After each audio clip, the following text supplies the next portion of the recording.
Actually, I've told my wife's mother that both my parents died of illness. The son I raised alone said this to me with a smirk. I was stunned, unable to comprehend what he was saying. Today was his wedding day, and I was just about to go and greet his fiancée's parents before the ceremony started. Since there had been no meeting between the two families, I hadn't had the chance to greet them until today. As I was caught off guard by what my son said, I couldn't grasp the situation and felt bewildered. "What are you talking about? I'm supposed to be dead." When I asked him, he answered triumphantly, Yes, my wife's family is wealthy, and they're not the kind of people someone cool like you should meet.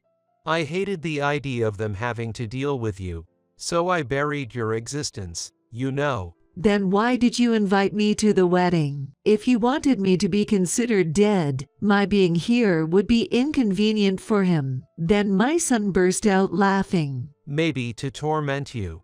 I wanted to make you suffer. Of course, you're not allowed to attend the ceremony. Oh, this is so funny. His mocking laughter reminded me so much of my ex-husband. Feeling a chill throughout my body, I suddenly became calm and looked at my son with cold eyes. He continued to laugh, oblivious to my reaction, and blurted out, "Now I can finally cut ties with a grandma I hate. Just disappear." At my son's declaration of disownment, a smile inadvertently escaped me. I'd been waiting for those words. Huh? My son looked puzzled. I firmly told him, "As you wish, let's sever our ties. I'm leaving now. My name is Tiffany. I'm 52 years old. I have a husband whom I married after an office romance. His name is David. We worked in different departments, but David was a celebrity in the office, so I had known about him since I first joined the company. This was because David had a handsome face and a friendly demeanor, which made him very popular among women. I had been quietly attracted to David from the beginning. One day, there was a joint drinking party with David's department, and that's where we quickly hit it off. David and I happened to be from the same hometown, so the conversation flowed easily, and we really clicked. Soon after, David confessed his feelings to me, and I vividly remember feeling over the moon with this unexpected turn of events. Of course, I accepted, and that's how we started dating. My relationship with David was going perfectly. He was always calm, and we got along so well that we never even had a single argument. Then, exactly 1 year from when we started dating on day, David took me to a well-known restaurant with a beautiful night view. As we were nearing the end of our meal, David, looking nervous, began to speak. "Tiffany, I'm truly happy that I met you. If you're willing, would you marry me? I think we could make a great couple," he said as he opened a box with a ring in it, creating a scene straight out of a drama. With tears of joy, I accepted, and he placed the engagement ring on my left ring finger. Soon after, we registered our marriage, had a grand wedding ceremony, and received blessings from many people. At that moment, I felt like I was the happiest person in the world. I had no doubt that David and I would live a happy life together. However, my hopes were quickly shattered. Right after we got married, David began staying away from home, claiming he had overtime work or business dinners. Moreover, the once kind David suddenly became distant and indifferent towards me. "Hey, David, can you come home early today? Let's have dinner together. I'm thinking of making your favorite beef stew." "Shut up. Just eat by yourself. I think I'll be late again tonight.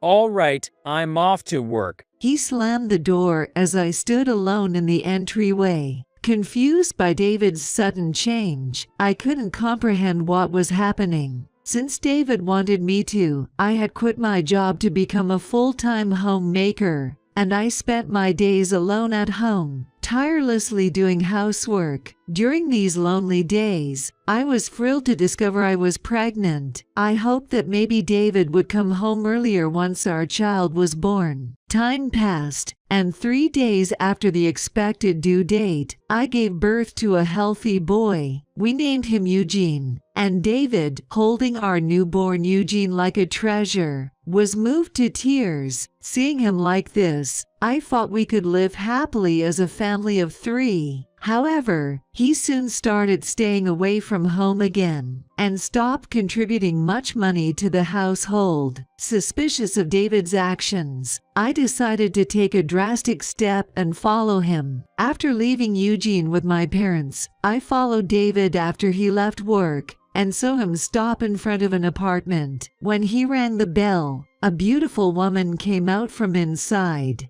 David and the woman smiled at each other and went inside together. He was having an affair. As I reeled from the reality before my eyes, something inside me snapped. After that, I acted quickly. I used my savings from before I was married to hire a private investigator to look into David's activities. Soon, they gathered evidence that David was having an affair with that woman. Apparently, the woman's name was Jessica, and she seemed to be his classmate from college. I confronted David immediately to demand an explanation, but he was defiant. Yay, that's right. I've been with Jessica for years, long before I married you. But you know, Jessica is high maintenance and hopeless at household chores. So she's not really suitable as a marriage partner. In contrast, you're plain and domestic, which made you perfect as a wife in the sense of a housekeeper. That's why I married you. Plus, my parents were nagging me to get married. David never loved me from the beginning. I was merely chosen because I wouldn't cost much and was suitable as a housekeeper. His appalling words left me feeling devastated. Who else would marry someone ugly like you?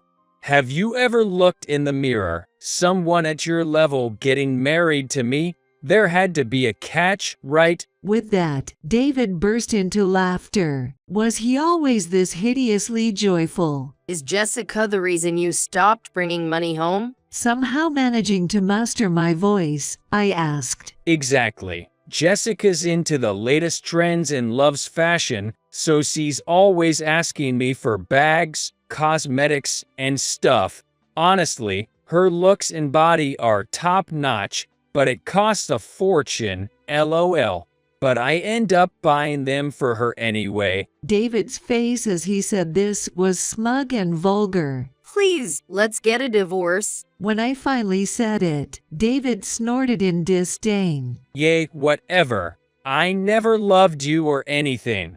Oh, what a mistake marrying you was. It was all meaningless, just a waste of time. David never apologized. Instead, he continued to hurl abuse at me until the end. After that, I demanded alimony and child support from David and divorced him. However, David, who always disliked saving money, soon fell behind on payments. He seemed to have quit his job and disappeared, so I couldn't bring a lawsuit against him. All I could do was pull myself together and focus on raising Eugene well, trying to forget about David. When Eugene turned 1, I placed him in daycare and managed to find a job and started working again. From then on, I raised Eugene on my own. It was tough managing work, household chores, and childcare all by myself, but I did my best not to let Eugene feel the strain of being raised by a single parent. Until he finished elementary school, Eugene was a well-behaved, mother-loving child. Though he was a bit mischievous, he had almost no troubles with friends, and we managed to live quietly and peacefully together. However, when he started middle school, Eugene began to verbally abuse me. Useless old hag.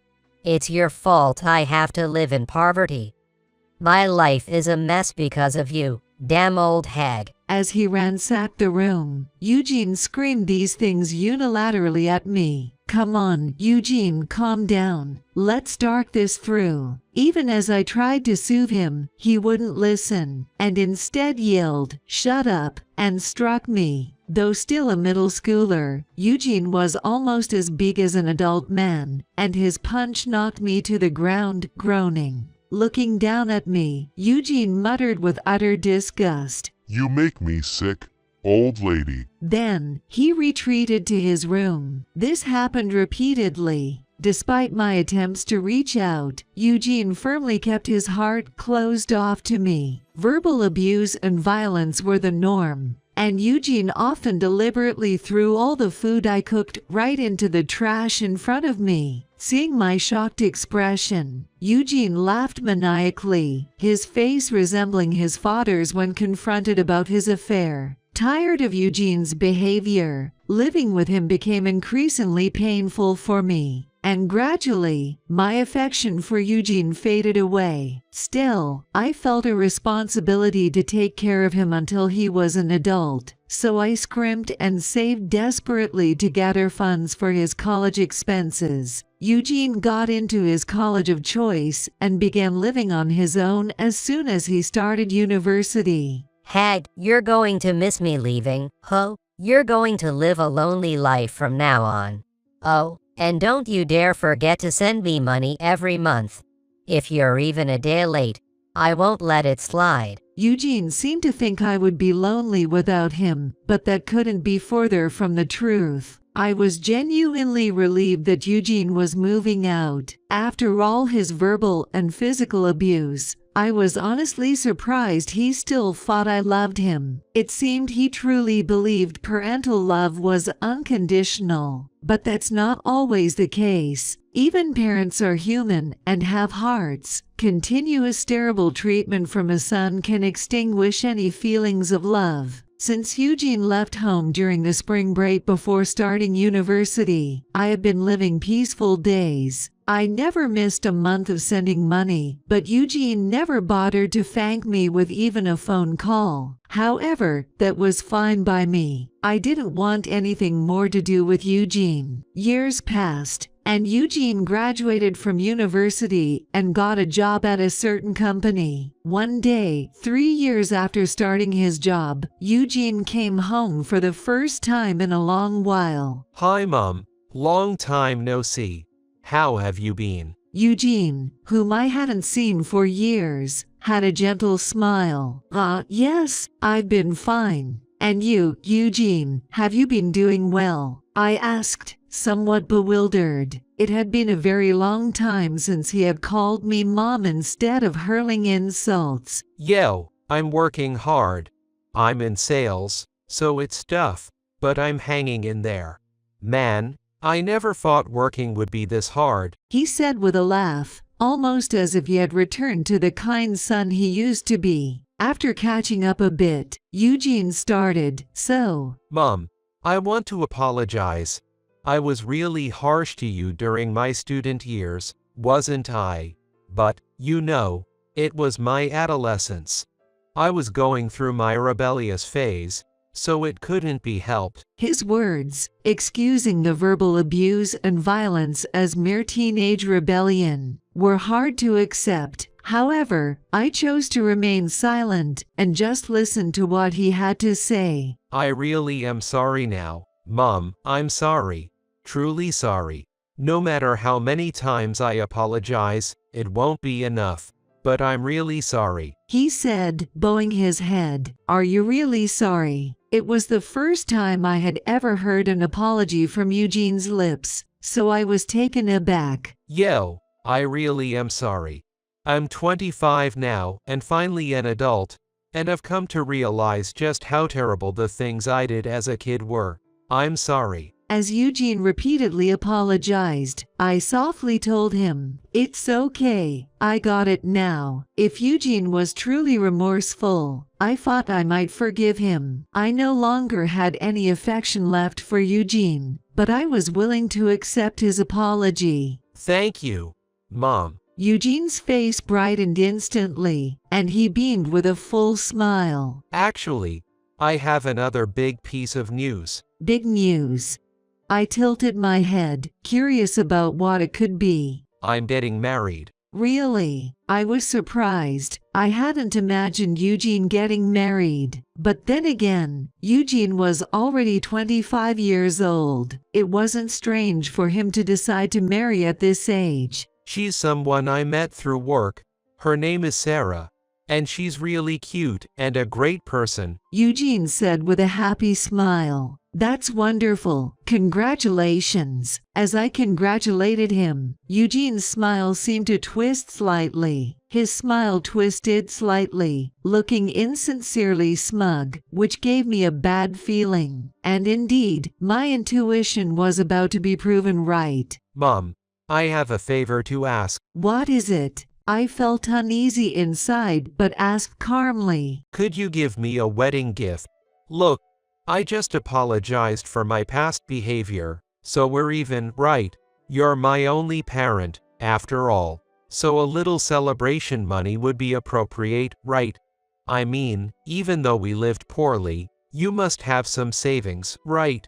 Please. As I listened to Eugene's words, I felt a chill in my heart. So this was his true intention. His earlier apologies were also just to wheedle money out of me. He wasn't truly remorseful. Eugene looked at me with expectant eyes, and I internally sighed deeply. I could have rightfully sent him away without a word, but I thought not giving anything for his wedding might be too harsh. So, as a final act of compassion, I decided to give him a checkbook with a few $1,000s in it. It's not much, but take this check. Eugene received the check from me, and overly delighted. Yay, thanks, Mom. Well, I've got what I needed, so I'm heading out now. Oh, I'll get in touch about the wedding details. With that, he quickly left the house. A few days later, Eugene called to inform me about the wedding date and location. Make sure you're not late on the day. See ya. Wait a minute. I got the time and place for the wedding, but isn't there going to be a meeting between the two families first? I haven't even met your fiancée, Sarah, yet. I asked because it's usual to have a meeting between families before the wedding, but Eugene started laughing. Oh yeah, the meeting. Well, her parents are busy people, so it doesn't look like it's going to happen. We'll just meet on the wedding day, all right? Though I felt uneasy about Eugene's attitude, I thought it must be unavoidable if they were busy, and I accepted it. Okay, I understand. What about Sarah then? Sarah's also busy, you know, with all the wedding prep and stuff. What was it? Oh yeah, she's going to bridal beauty treatments and all. So, it's fine to meet her on the wedding day too. All right. If Sarah and her parents are okay with that, then I don't mind. And so, I ended up going to the wedding day without having met Eugene's fiancée or her parents. As I arrived at the wedding venue and was about to greet Eugene's fiancée's parents before the ceremony, I was called from behind. Hey, Mom.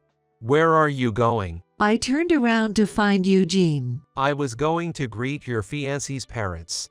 You know, since we haven't had a family meeting yet, I haven't had the chance to greet them. When I said this, Eugene coldly snapped back. There's no need for that.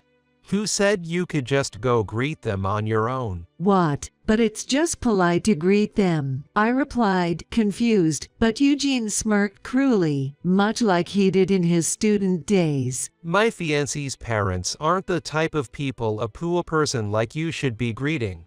Her family is wealthy, from a completely different world than you. Saying that, Eugene looked toward the entrance of the venue and waved to someone. Hey, Dad. Over here, over here. Following Eugene's gaze reflexively, I saw the last person in the world I wanted to encounter walking towards us. Eugene, congratulations on your wedding. The grinning man was my ex-husband, David. Why, I was speechless. I had no idea Eugene and David were connected. I was stunned. David looked at me and scoffed mockingly. Long time no see, Tiffany. You're as plain and ugly as ever. Getting older and all these wrinkles and spots. You're totally an old hag now, aren't you? LOL. But hey, you look younger than I expected. I thought you'd look even more miserable. It seems you haven't changed at all. I meant his character, but David, misunderstanding, laughed happily. Right. I make an effort to stay young. Still a handsome guy, right? I'm still irresistible to women, you know. Right. Exasperated, that was all I could manage to say. Thanks for coming today, Dad. Eugene smiled at David, and David returned a beaming smile to Eugene. They ignored me and chatted amiably. When their conversation paused, Eugene turned to me and declared, From now on, he's my only parent. Actually, my fiancé's parents think my mother died of an illness. "What are you talking about? Then why did you invite me today?" I asked, but Eugene burst into laughter. Maybe to torment you. I wanted to make you suffer. Of course, you're not allowed to attend the ceremony. This is so funny. David joined Eugene in laughter. Their mocking laughter was indeed very similar. Now I can finally cut ties with the old hag I hate. Just disappear. At Eugene's declaration of disownment, a smile inadvertently escaped me. I'd been waiting for those words. Huh? Eugene looked stunned. "Let's do as you say and cut ties then. I'm leaving now." With that, I turned and walked away. As I left the venue, I silently scoffed at Eugene, who knew nothing of what was truly going on. 3 months later, today being my day off from work, I had a leisurely morning brewing coffee. When the doorbell rang, I went to answer it and found Eugene standing there. There stood Eugene, wearing shabby clothes, with a scruffy beard and a vacant look in his eyes. He looked completely different from how he had appeared on his wedding day, and I was admittedly taken aback. Can a person really change their appearance this much in such a short time? Mom, help me. Please, just let me come inside for now. "I won't let you inside. We can talk here, so please keep it brief." With a feeble voice, Eugene pleaded for help, and I responded firmly. Eugene, still with vacant eyes, began to speak. Actually, Dad suddenly told me he has a huge debt and asked if I could help out. I was shocked, but I asked Sarah for help. Since she's wealthy, I thought she'd happily pay off her husband's father's debts, but Sarah refused, and on top of that, she said she didn't think she knew me at all, and called off the engagement. It appears that Eugene was begged by David to help with the debt repayment, and when he turned to his wealthy fiancée, she firmly refused and even broke off their engagement. I had no idea Dad had any debts. I had never heard such a thing. As Eugene told me this while crying, I quietly asked, "How long have you been meeting with your father?" Since I started middle school, he approached me on my way home from school. It seems that David had been ambushing middle school Eugene. Since I divorced David when Eugene was an infant, it was natural that Eugene wouldn't remember David's face. However, Eugene came to believe David was his father after being shown an old photo that David had kept. It seems the photo was a family snapshot taken shortly after Eugene was born, featuring the 3 of us. I was surprised that David still had such a photo, but he probably kept it thinking it might be useful someday. I can assert that he didn't keep that photo out of affection. Then, Dad told me a lot of bad things about you, and I believed them. What kind of bad things did he say? I could guess what they might be, but I asked anyway. He told me things like, "You're poor because you're with your mom." Poor thing. It seems Eugene had been fed lines by David such as, "You're poor because you're with your mom. You would have a better life if you lived with me. And I really wanted to take custody of you, but your mom forcibly took it away." This was why Eugene started to verbally and physically abuse me from around the time he started middle school. Dad always said he was wealthy and wore expensive-looking suits, so I completely trusted everything he said. But now that I think about it, maybe those suits were just rented. That sounds about right. a man who didn't pay alimony or child support at the time of our divorce, who has no savings and evaporates after quitting his job, being wealthy. That's hard to believe. He probably approached you out of desperation because he's drowning in debt. Eugene hung his head at my words. So, everything Dad said was a lie. He kept telling me to marry a wealthy woman, using me all along. So, what brings you here exactly? This has nothing to do with me. As I asked with a sigh, Eugene burst out yelling. Don't say that. Actually, Sarah was related to an important client at the company I worked for. Trying to marry her while hiding my real father's huge debt, and then getting dumped for asking her for money, has spread all over the company, and I'm about to be fired. Dad keeps asking me for money, and I feel like I'm losing my mind. Mom, please help me. Even as Eugene pleaded with tears and snot running down his face, I felt no pity. There's nothing I can do for you. We're disowned, remember? But I apologize.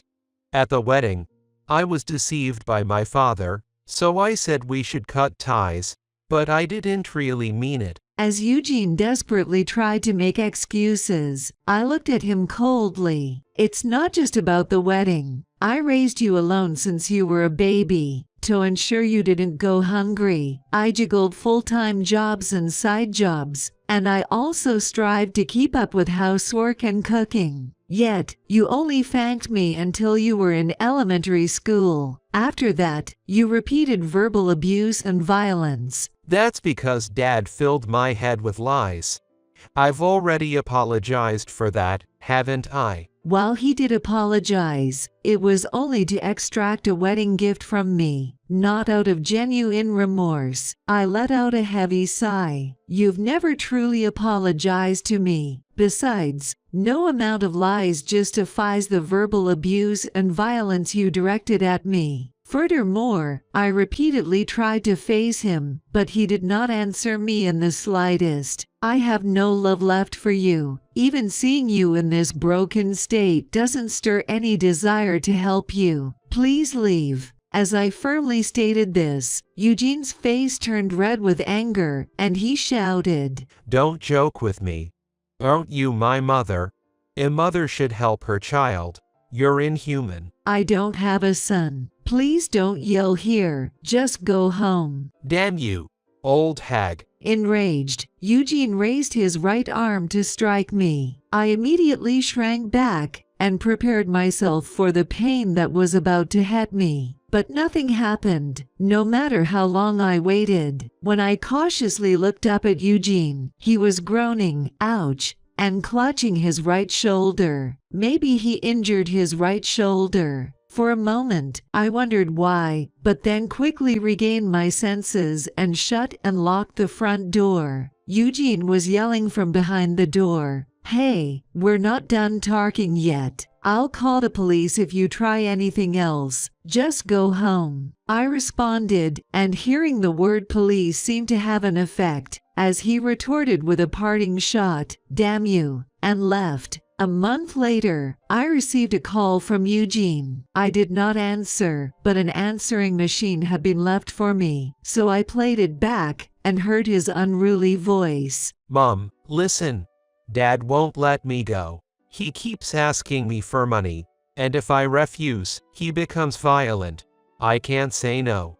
He's taking most of my paycheck. The way Eugene showed signs of a shoulder injury when he appeared last month might have been due to David's violence. Even though I realized this, I certainly didn't feel any sympathy for Eugene. Violence was something he had inflicted on me endlessly. David is taller and more physically fit than Eugene, and having practiced judo in his youth, Eugene probably stands no chance against him. I could imagine that he was probably unable to fight back. Dad seems to have a gambling addiction. Even though I give him money, he spends it before he can pay off any debts. The debt never decreases. He won't stop gambling either. I managed to keep my job, but I was demoted to a less important position, so even though my salary is low, Dad takes so much that I can't save anything. I might be reaching my breaking point. Eugene was sobbing, and it was clear he was desperate. Mom, please, lend me some money. Save me. I'm begging you. It's a lifetime request. That's where the voicemail ended. After listening to the voicemail, I immediately blocked Eugene's number. There's no way I would lend him money, and I want nothing to do with him anymore. Months later, one of Eugene's co-workers came to see me, and I learned what is he up to. Eugene had secretly recorded David's verbal abuse and violence, and after submitting this evidence to the police, David was arrested for assault. He'll be spending some time in prison. However, Eugene's mental state deteriorated, and he eventually collapsed, leading to his admission into a psychiatric ward. About a week ago, I happened to see Eugene. As I was driving past his workplace, I saw a man in a disheveled suit, looking gaunt and emaciated. It took me a moment to realize it was indeed Eugene. From a distance, it was clear he was living a miserable life, but it turned out he had been admitted to a hospital. Still, I thought it was just desserts. I hope he uses his time in the hospital to reflect seriously on his actions. Though, knowing Eugene, real reflection might be too much to expect. In any case, it no longer concerns me. Eugene's coworker told me that he had asked him to come to me if anything happened. Eugene probably wants me to look after him and manage his finances while he's hospitalized, but I firmly refuse. I politely thanked Eugene's coworker and sent him on his way. Of course, I have no intention of visiting Eugene. Soon after, I moved and started a new life in a new town, ready for a fresh start. Having been freed from the long years of suffering under Eugene and David's torment, I began to engage in hobbies like gardening and joined an outdoor club. I'm living a more vibrant life than before and enjoying every day.